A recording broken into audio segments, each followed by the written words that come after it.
Welcome to my Puja little ঝড়। তো আজকে আমি শেয়ার করবো একটা চিকেন স্যুপের রেসিপি। তো প্রথমেই গাজর, পেঁয়াজ, টমেটো, আদা, রসুন, লঙ্কা, আলু সমান মাপের কুচো করে কেটে নিয়েছি। আর এখানে চিকেনটাও ম্যারিনেশন করে রেখে দিয়েছি নুন, তেল, গোলমরিচ দিয়ে। এরপর প্রথমে কড়ার মধ্যে তেল দিয়ে গোটা গরম মশলা, একটা তেজপাতা আর কয়েক কোয়া রসুন, যে যতটা খেতে পছন্দ করো সেই অনুযায়ী রসুন ভেজে নিতে হবে। ভেজে লাল হয়ে এলে, ভালো করে ভাজা হয়ে এলে এর মধ্যে ডুমো ডুমো করে কেটে রাখা পেঁয়াজটাকেও ভেজে নিতে হবে। ভালো করে নাড়াচাড়া করতে হবে যতক্ষণ না ভাজা ভাজা হচ্ছে। এই পেঁয়াজ ভাজা হয়ে এলে এর মধ্যে আমি কুচো করে রাখা গাজরটাও দিয়ে দেবো। আরও একবার ভালো করে নাড়াচাড়া করে এর মধ্যে আমি আগে থেকে কেটে রাখা আলুগুলোও অ্যাড করে দেবো। এবার সমস্ত কিছু পেঁয়াজ, গাজর, আলু সমস্ত কিছু একসাথে নাড়তে হবে যতক্ষণ না ভাজা হচ্ছে, আর একদম অল্প তেল পরিমাণে যাতে ধরে না যায়।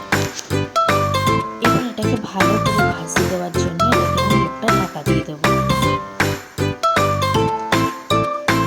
5 মিনিট পর আমি খুলে দেখলাম বেশ ভালো ভাজা হয়ে গেছে আর সব কিছু নরমও হয়ে গেছে।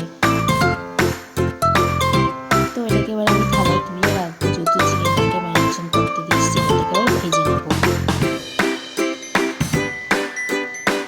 চিকেনটাকে ভালো করে ভাজতে হবে যাতে নরম হয়ে যায়।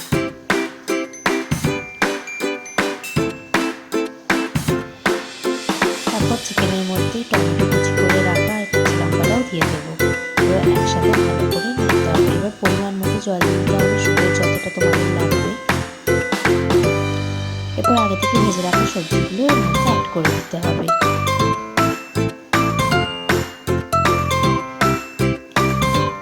এবার এটা 20 থেকে 25 মিনিটের জন্য সেদ্ধ হতে দিতে হবে সম্পূর্ণ বিষয়টাকে।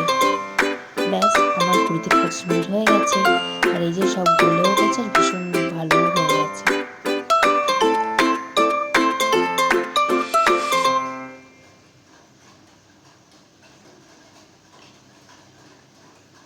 এই যে আমাদের স্যুপ রেডি। আমি এর মধ্যে একটা ডিমও অ্যাড করে দিয়েছিলাম, তো সেটা আর দেখাইনি।